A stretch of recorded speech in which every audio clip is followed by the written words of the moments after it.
کہ عبد المطلب اسی آسرے میں اپنے پیارے سے بچے عبداللہ جن کی شادی ابھی ہو چکی تھی ان کو تجارت کے کام کے لیے ملک شام روانہ کرتا ہے یا مدینہ کی طرف روانہ کرتا ہے.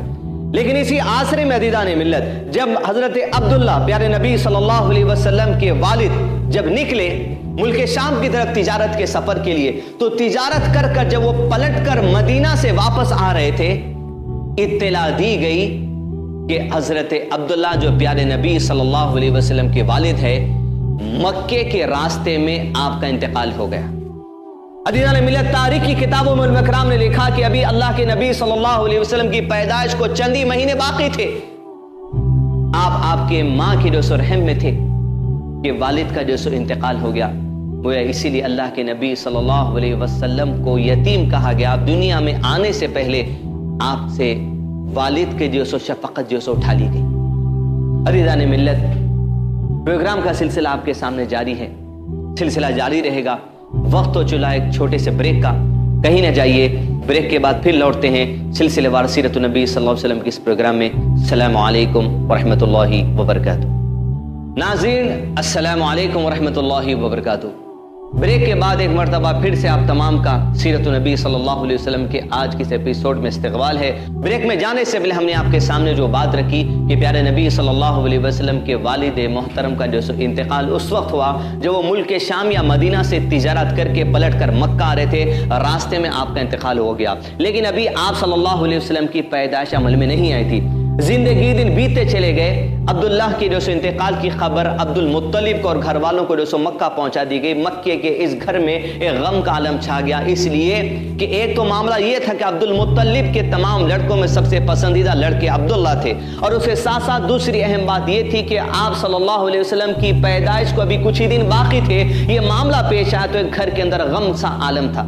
لیکن اسی غم کو اپنے دلوں میں سوائے ہوئے کہ لوگ اپنی زندگی کو آگے لے کر بڑھتے چلے گئے. یہاں تک کہ مکے کے اندر عبد المطلب کے زمانے میں بہت بڑا واقعہ پیش آیا جو آپ صلی اللہ علیہ وسلم کی پیدائش سے ٹھیک 50 یا 55 دن پہلے کی یہ بات ہے کہ صنعاء شہر جو یمن کے اندر ہے وہاں کا جو بادشاہ تھا ابرہہ, وہ ایک بہت بڑی گندی سازش کے تحت کعبۃ اللہ کو گرانے کے لیے, کعبۃ اللہ کو ڈھانے کے لیے صنعاء شہر جو یمن کے اندر ہے 60,000 کی فوج تیار کر کر مکے کی وادی کی طرف نکلتا ہے اس گندے ارادے کے ساتھ کہ اللہ سبحانہ و تعالیٰ کے اس گھر کو گرا دیا جائے, اس کو نیست و نابود کر دیا جائے. اس پلاننگ کے ساتھ وہ 60,000 کا لشکر لے کر نکلتا ہے. لیکن عزیزان ملت اس موقع پہ آپ کے سامنے وہ بات رکھ دوں, ایک بہت بڑی سازش ٹھیک اسی طرح وہی علاقے سے کی گئی جس علاقے سے ابرہہ نے آج سے کئی ہزار سال پہلے کی تھی. یاد رکھیے کہ حوثی گروپ نے تقریباً اکتوبر 2016 کے مہینے کے اندر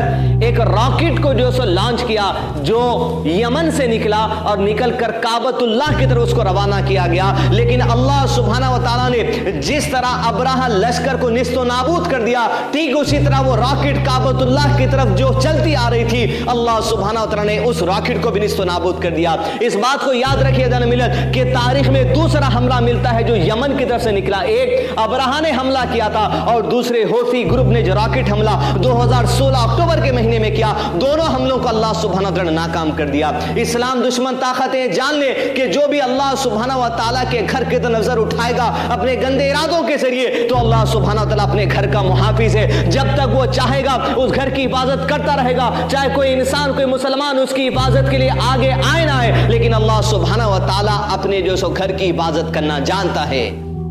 اللہ سبحانہ وتعالی نے حفاظت کی, آج بھی اس وقت بھی کس طرح برباد کر دیا گیا. سورہ فیل قرآن مجید میں اللہ تعالیٰ فرماتے الم تر کیف فعل ربک باصحاب الفیل, کہ آپ نے نہیں دیکھا کہ کیسا ہاتھی والوں کو اللہ سبحانہ وتعالی نے تباہ و تاراش کر دیا کہ گویا وہ کھائے ہوئے بھوسے کے مانند ہو گئے, گویا ایسے ہو گئے کہ چوڑیوں کے چونچ میں اللہ سبحانہ تعالی نے ایک دانے جیسا چھوٹا سا پتھر ان کے اوپر ڈال دیا اور وہ اللہ سبحانہ تعالی حکم سے اڑتے ہوئے اس لشکر کے سر پر ڈالتے چلے جاتے, اور وہ جب پتھر ان کے اوپر گرتا تو وہ بھاگتے, بے چین ہوتی, تکلیف ہوتی اور بے قرار ہو کر نکلنے جاتے, لیکن جب پلٹتے جاتے تو ایک دم گھلتے ہوئے بھوسے کی طرح وہیں ڈھیر ہوتے چلے جاتے. اللہ سبحانہ تعالی نے ان کو تباہ و برباد کر دیا. یہ اتنا بڑا واقعہ عبد المطلب کے زمانے میں پیش آیا کہ 60,000 کا لشکر کوئی تصور نہیں کر سکتا تھا اس زمانے کے اندر کہ اتنی بڑی آرمی اتنی بڑی فوج کوئی لا بھی سکتا ہے. بہت بڑی بات تھی اس زمانے کے لوگوں کے لیے. اتنا مشہور یہ واقعہ عرب کے سارے علاقوں کے اندر ہوا کہ اس سال کو لوگ عام الفیل کے نام سے جانے جاتے تھے کہ ہاتھی والوں کا سال. جس سال میں ہاتھی والوں کو تباہ کر دیا گیا اسی سال کے نام سے عام الفیل مشہور ہوا. یہ واقعہ عزیزان ملت اگر جب ہوا تو آپ صلی اللہ علیہ وسلم کی پیدائش سے صرف 50 یا 55 دن پہلے کا یہ واقعہ ہے. لوگوں کے ذہنوں میں بات تازی تھی. عبد المطلب کے گھر میں جو غم تھا وہ غم دھیرے دھیرے چھٹتا چلا جا رہا تھا اور ایک خوشی میں تبدیل ہونے والا تھا. ربیع الاول کا مہینے کا آغاز ہوتا ہے.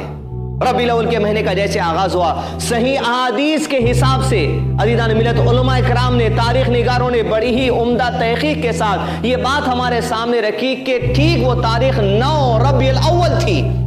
9 ربیع الاول کی تاریخ تھی کہ صفی الرحمن مبارک پوری الرخ المختوم میں لکھتے ہیں کہ حضرت آمنہ جو اللہ کے نبی صلی اللہ علیہ وسلم کی والدہ ہیں انہوں نے کہا کہ جس دن آپ صلی اللہ علیہ وسلم کی پیدائش ہوئی اس دن یہ معاملہ ہوا کہ انہوں نے خواب میں دیکھا کہ ان کے جسم سے ایک چمکتی ہوئی چیز نکلی, ایک نور نکلا کہ جس سے ملک شام کے محلات روشن ہو گئے. خواب میں انہیں خوشخبری دکھائی گئی. 9 ربیع الاول تھا, پیر کا دن تھا, منڈے جس کو کہا جاتا ہے. صبح سویرے آپ صلی اللہ علیہ وسلم کی پیدائش اس زمین پر ہوئی. اس زمین کا سب سے اعلیٰ ترین شخص, اس زمین کی سب سے اخلاق والی شخصیت محمد رسول اللہ صلی اللہ علیہ وسلم کی پیدائش ہوئی. گھر کے اندر عبد المطلب کے جو غم کا ماحول تھا عبداللہ کے انتقال کی وجہ سے وہ غم اب خوشی میں تبدیل ہو گیا. محمد صلی اللہ علیہ وسلم کی جو سو پیدائش کی اطلاع سن کر جیسے پیدائش کی اطلاع ہوئی حضرت آمنہ نے اطلاع سب سے پہلے عبد المطلب یعنی عبداللہ کے والد اور اللہ کے نبی صلی اللہ علیہ وسلم کے دادا تک اس بات کا پیغام پہنچایا. جیسے ہی دادا کو اس بات کی اطلاع ملی آپ دوڑے دوڑے گھر کی طرف تشریف لے کر آئے. پیارے نبی صلی اللہ علیہ وسلم کو اپنے گود میں اٹھا لیا, کعبۃ اللہ کی دیوار کی طرف لے گئے اور اللہ سبحانہ و تعالیٰ کا شکر ادا کیا. اور اللہ سبحانہ و تعالیٰ کا شکر ادا کرنے کے بعد انہوں نے عبد المطلب نے آپ صلی اللہ علیہ وسلم کا نام رکھا محمد کہہ کر صلی اللہ علیہ وسلم.